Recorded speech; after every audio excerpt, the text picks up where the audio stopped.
Hello, everyone. This is Pam from Your Nurse Advocate Consulting and also Patient Advocate Match. And we are here today to bring you a video just talking about some of the things that we have come across for the five app categories, so to speak, for a senior citizen. And so one of the challenges with these apps obviously is the technology, but we've put together, we've got a blog post here. I will put that link in the video as well. And we've got a blog post where we've got all the links for the apps that we find is very helpful.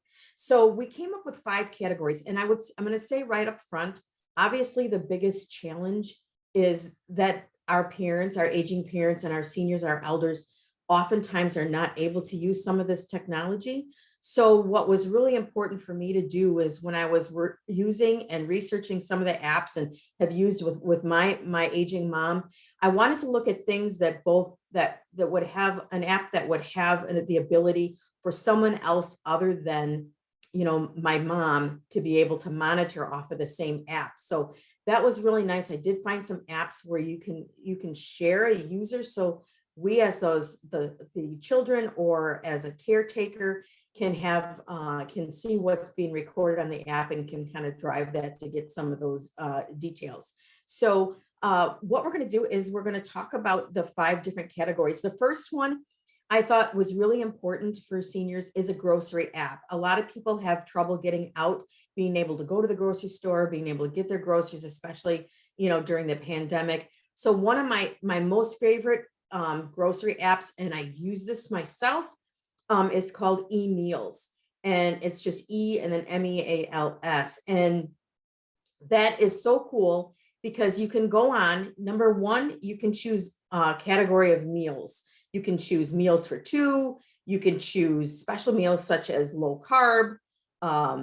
You can choose heart healthy. So with a lot of our aging parents and our seniors that have special diets, you can choose a menu plan that could help meet their needs. And so once you choose a menu plan, then you get several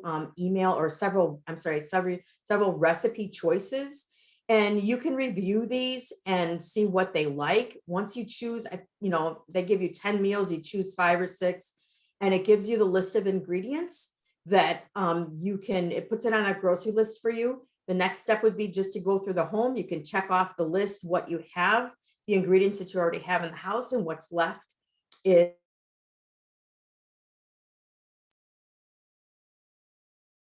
or depending on where you live and the app, once it's downloaded in your area, there's stores that do either pickup or delivery.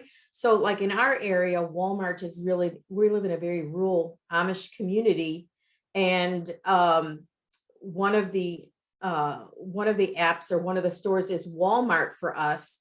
And we can take that grocery list and we can send it from our app over to Walmart. And then we can either arrange for pickup or we can arrange for delivery. Now, we don't have delivery in our area. So, but think about how convenient that would be if you're having to help your aging parent with grocery shopping, to able to, pick out the menu, pick out the groceries, send it over to the store. And then, even if you have to go pick it up, think about how much time that saves for you. And I just want to welcome Linda to the video. We just got going on the top 5 app categories for seniors, and just talking about the first category was the grocery app. Now, I encourage everybody to go to the blog post because we've got all these apps and the links there for you. The next group of applications or apps that I thought was really beneficial was medication apps. And this is one of the categories where there are apps out there that will not only remind your aging parent or remind our senior to take it, but will also notify you if they've taken their medication. So again, there's a fine line between whether or not the apps will be used based on your parent or the senior's ability to use them. But again, there are a couple apps that I've mentioned in the blog post that will allow you to be notified as well. The third group would be communication tools. And one of the things that comes up is I have a mother-in-law that absolutely will not use any form of technology. We've tried the Jitterbug phone, we've tried the Gran app or the Gran Pad, which is like, a tablet that's very easy to use.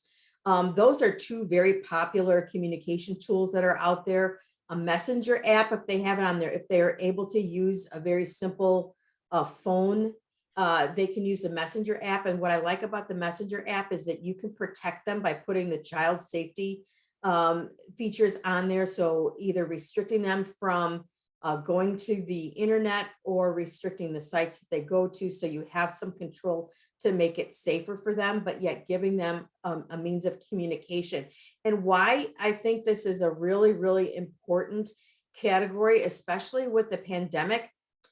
There's been so much isolation for our seniors based on everybody having to stay home, or if they live in assisted living or nursing home and they've been had visitors restricted, or they've had to quarantine. So it has been, I can't tell you how serious of an issue this has become in isolating our seniors. But if they have some basic communication tool, like the GrandPad, for instance, big, huge icons, you can do video chatting so they can see you. They can see pictures. You can send them pictures so that they have something to look at and they can keep in the loop. This is an excellent way for grandkids to spend some time with their grandparents, teaching them how to use some of these basic apps. Linda, do you want to mention anything about the importance of the communication, especially in the environment that we're in?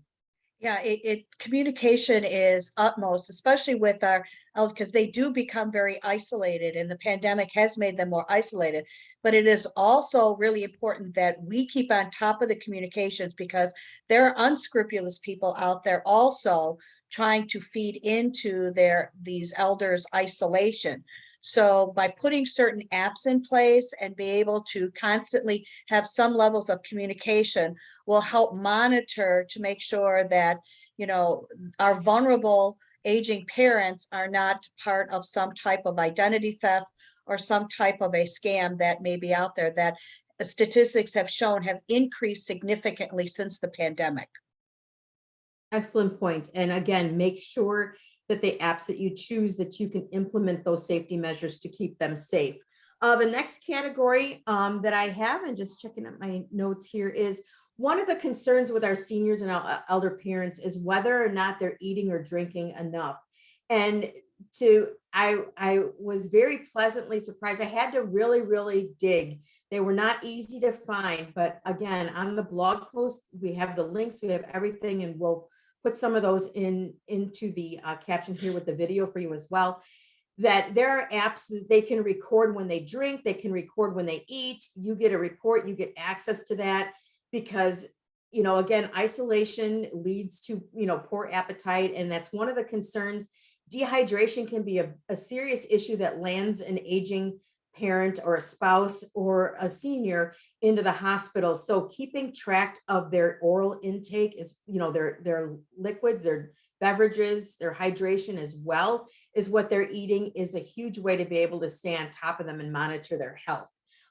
There wasn't an app that, unfortunately, so any of you out there that hear this, that you do apps, a great idea here is there was not one app that would both share that I could find hydration as well as meals combined. Some of the exercise and fitness apps, which are good, they provided a way to track beverages or fluid intake, but some of the nutrition ones did not do both. So I will keep hunting and keep searching for that.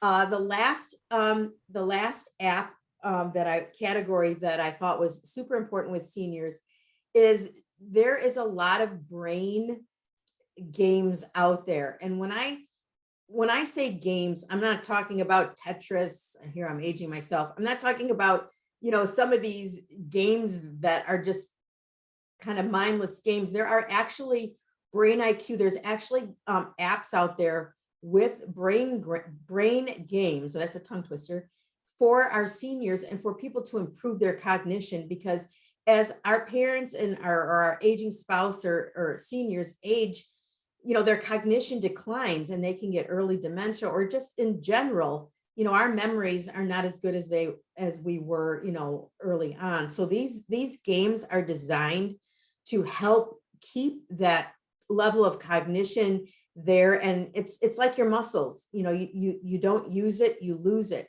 So the more that you can keep a senior's brain sharp and active, the more sharp and active the brain is going to be. So Linda, anything you'd want to say on the value of brain games for seniors?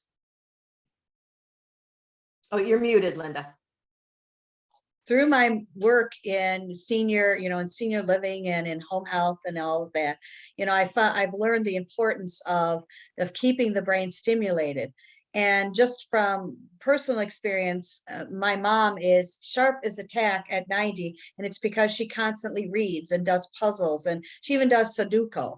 So it's really important because the brain continually is stimulated, and they've done studies, they've done MRIs and CAT scans where certain games and certain things that stimulate brain health will light up on an MRI when certain things are introduced, or music is played, or puzzles are talked about, or books are talked about, will stimulate that brain. So it's really important as we age to keep that brain stimulation going. And, if they're not big into apps, and they're not big into, because my parents are not, but puzzle books, different types of reading materials, different types of things, even audiobooks are helpful for them. And, just overall, the 500-piece puzzles are great because it causes them to focus on something, and it helps with dexterity as well.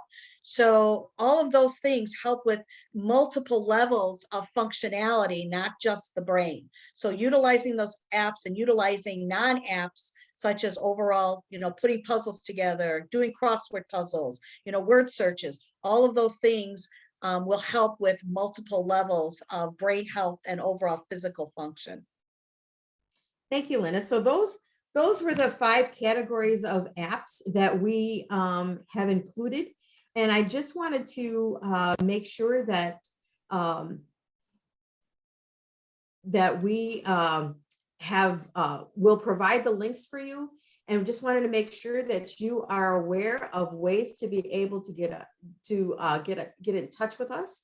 And this is the screen that we're going to share. We will have this for you to access our Facebook, LinkedIn, Instagram, YouTube. Again, our website is here. Please, we always have a blog post that is connected to each one of our videos. And so on those blog posts, what's nice is that we have checklists, we have all kinds of things there that we will also include in the video, but we go into things a little bit more deeply and a little bit more in detail. So feel free to check us out. Don't forget to subscribe for our channel. And we will, from Linda and I, we will see you soon. We'll see you on the next video. Take care. Bye-bye. Take care. Bye-bye.